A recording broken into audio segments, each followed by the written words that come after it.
Welcome to the deep dive. We take your sources, pull out the essential knowledge, and serve it up all the insight, none of the filler. And today, we're going way back, right to the very beginning of a world many of you know and love. We're talking about the secret origin of Narnia. Not the one you might think of first, with the wardrobe and the lamppost, but before all that. Exactly.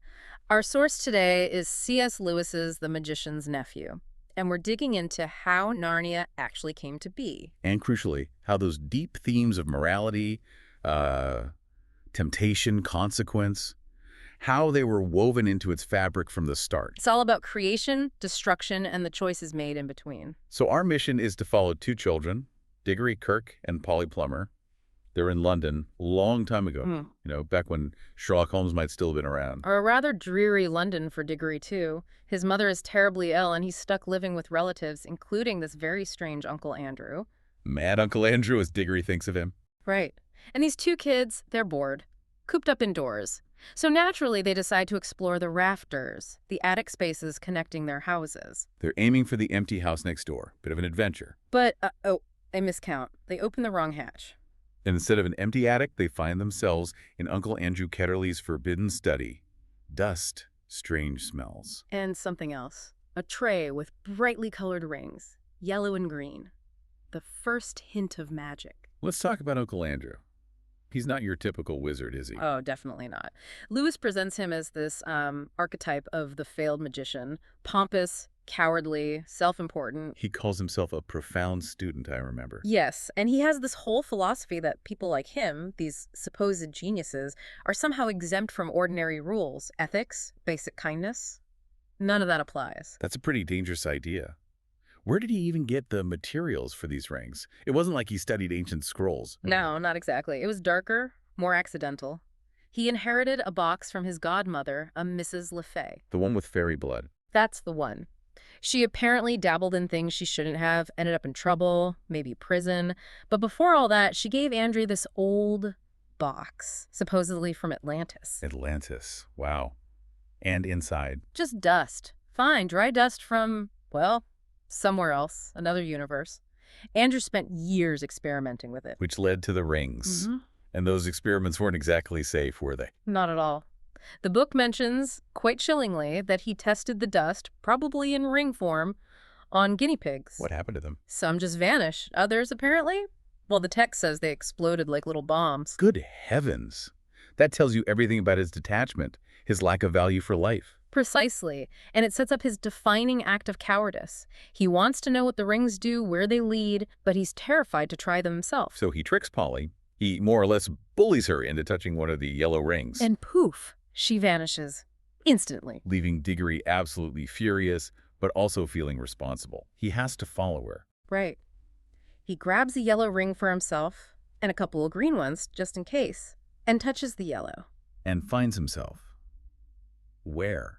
In the wood between the worlds. Lewis describes it as this quiet, sleepy, green place. Warm, almost dreamlike. Not really a world itself, but a kind of junction. Filled with pools of water. Dozens of them. Each pool, they realize, is a potential doorway to a different universe.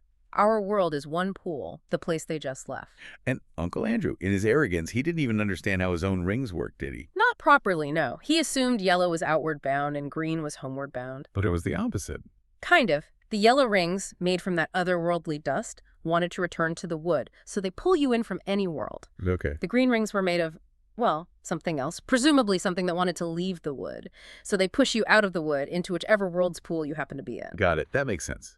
It's lucky they figured that out. Well, Polly did. She insists they mark the pool they came from, their home pool. She tears up a bit of turf to make it look different. Smart thinking. Because all the pools look the same otherwise. You could easily get lost forever. Exactly. But then curiosity takes over again. They decide not to go straight home. They pick another pool, an unknown one. Put on their green rings, jump in, and find themselves somewhere utterly different and much less pleasant. This is Charn, right? Welcome to Charn! And Lewis uses this place brilliantly. It's not just a spooky ruin, it's a warning. Was the feel of the place? Dead silence. Cold, vast, crumbling red stone buildings under this dark, almost black sky, and the sun. It's huge, red, but looks ancient, dying. It feels like the end of time. Pretty much is. They explore and find this incredible hall, the Hall of Images. Filled with figures like statues? Like waxworks almost. Lifelike figures seated in rows, dressed in ancient rich clothes. These are the former kings and queens of Charn. And their faces tell a story. A terrible one. Lewis describes how the earliest faces look kind, wise even.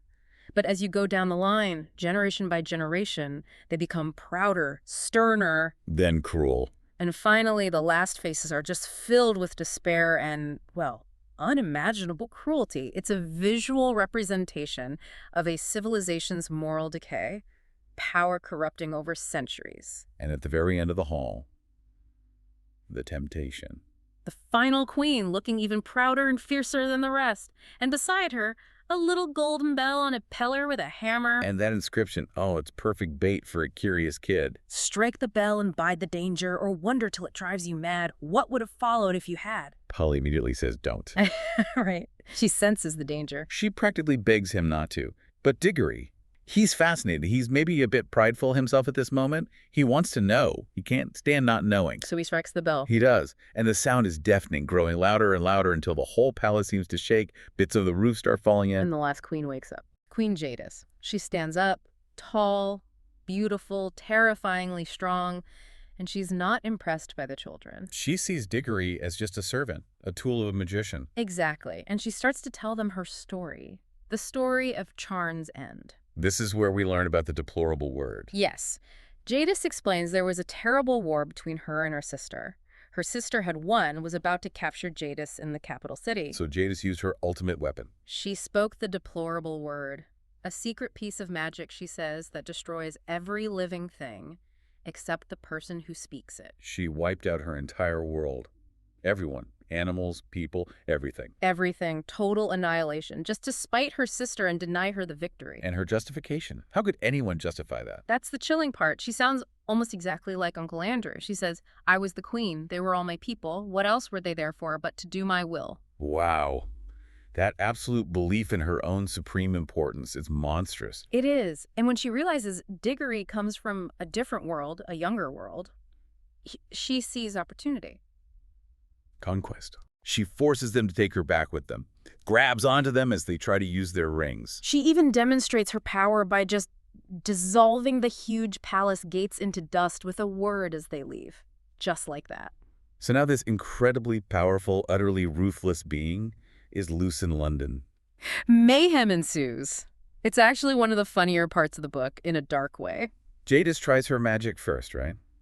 On Digory's Aunt Letty. Yes, she tries some kind of blasting spell, but nothing happens. Her Tron magic doesn't work the same way in our world. So she resorts to brute strength. Oh, yeah. She just picks Aunt Letty up and throws her across the room onto a sofa. Terrifies everyone. And then she demands a chariot. Ends up with a horse-drawn cab, a handsome cab.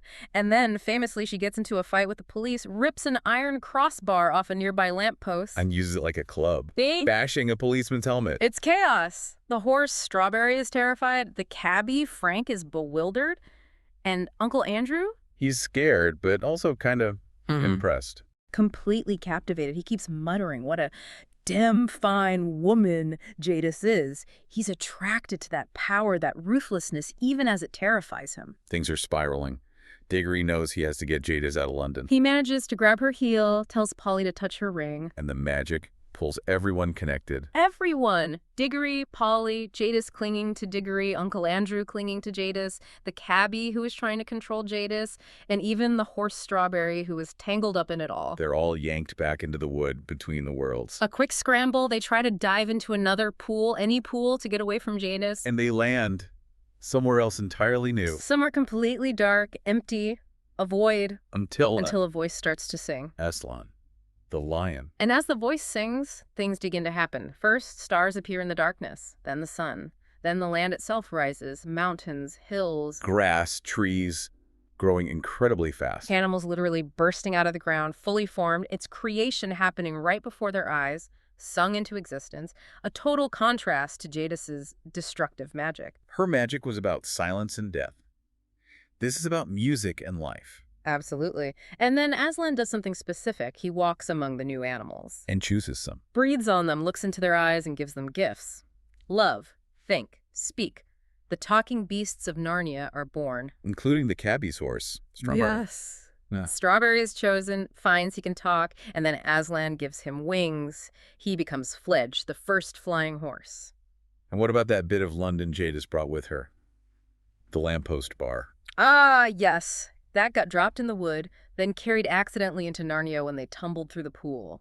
And because Narnian soil is so fertile, It takes root and grows into a full-size working lamppost, the one Lucy sees later. exactly, a little piece of London permanently planted in Narnia from its first day. But what about the unwelcome guests? Jadis and Uncle Andrew. Jadis can't stand the singing, the sheer goodness of it. She flees instantly, heading off into the new world alone. And Uncle Andrew. He's just paralyzed by fear. He doesn't appreciate the wonder at all. He's muttering, terrified. The newly awakened talking beasts find him. And they can't understand him. They think he's some kind of strange plant. A tree, they decide, because he's making these weird noises and looks so bedraggled, so logically. They plant him. Head first, I think. Well, they plant him up to his knees, and then the elephant kindly waters him. A rather fitting indignity for the man who thought himself above nature. Okay, so Narnia is born, Jadis is loose in it, Andrew is planted. What about Digory's original problem? His sick mother. He remembers. Even amidst all this wonder and chaos, he remembers. He approaches Aslan, the source of all this life. A brave thing to do. It is, and Aslan acknowledges the evil that has entered Narnia, partly through Digory's actions with the bell, but he also offers a way to protect Narnia, and potentially a way to help Digory's mother. A tree of life, like a magical tree. A tree of protection for Narnia, but to get the seed, or rather the fruit for it, Digory has to undertake a quest. He has to fly on Fledge, the winged horse, To the western wild, find a specific garden, walled with golden gates. and bring back one silver apple. This is the core moral test of the story. He gets to the garden, finds the gates, and there's another inscription. What does this one say? Something like, "Come in by the gold gates or not at all. Take of my fruit for others, or forbear. For those who steal or those who climb my wall shall find their heart's desire and find despair." Find their heart's desire and find despair. That's ominous. It's the crux of it. True gifts bring joy. Things taken selfishly, even for seemingly good reasons, bring misery eventually. Digory goes in through the gates, picks one apple for Aslan. And who should be waiting there? By the tree. Jadis. Jadis herself, looking stronger, more radiant, but also somehow terrible. She's climbed the wall and already eaten an apple. So she has her heart's desire, eternal life. Yes, but she's also found despair. She admits the fruit tasted wonderful at first, but now the thought of it is a horror to her. It's eternal life, but eternal misery, too. And now she tempts Digory. The ultimate temptation. She points out how easily he could take an apple now, fly straight back to London, heal his mother instantly. Forget Aslan, forget the rules, just take it. She calls his loyalty to Aslan heartless. She really twists the knife, puts the choice starkly. Obedience versus immediate healing for his mother. What sways Digory? He must be so tempted. He is, terribly.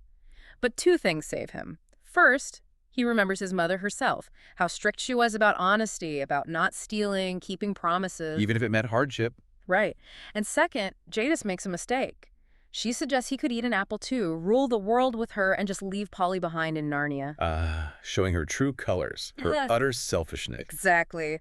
That cruelty snaps Digory out of it. He sees Jadis for what she is, grabs his apple for Aslan, and gets away on Fledge. He chooses obedience over the selfish shortcut. He brings the apple back to Aslan. And Aslan confirms the hard truth.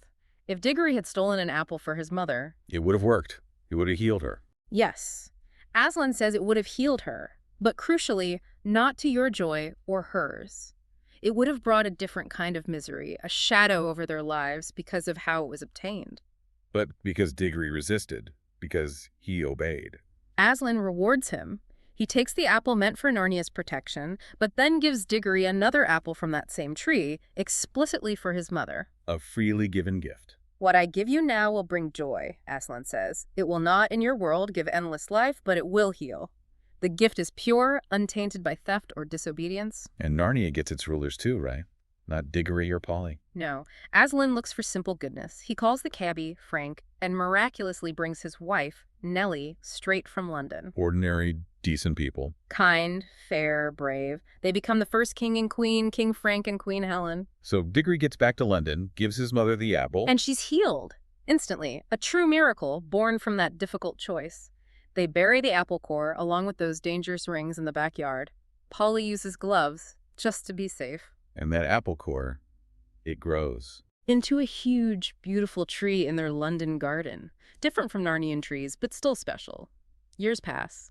Digory grows up, becomes Professor Kirk. The Professor Kirk from The Lion, the Witch, and the Wardrobe. The very same. And eventually, a big storm blows down that special tree in his garden. He doesn't just chop it for firewood, though. No. He has the timber saved. And from that wood, he has a large wardrobe made. The wardrobe. And here's the final, really thought-provoking point Lewis makes. Why did that wardrobe become a doorway back to Narnia? It wasn't like the wood itself was still magical, was it? The magic was used up in healing his mother. Lewis suggests the magic wasn't inherent in the wood in that way. The connection remained because the tree it came from never forgot that other tree in Narnia to which it belonged. So the link wasn't raw magic, but memory. A connection born from that original act of obedience, the gift freely given. That seems to be the idea. The wardrobe, an ordinary object, became extraordinary because its origin story was tied to a profound moral choice, a moment of resisting temptation and choosing the harder, better path. It makes you wonder, doesn't it? What other ordinary things around us might hold echoes of past choices, past sacrifices? Exactly. Are the gateways to wonder, maybe even the solutions to our deepest problems, hidden not in grand magic, but in the quiet, lasting consequences of the choices we make every day, especially the hard ones? Something to think about.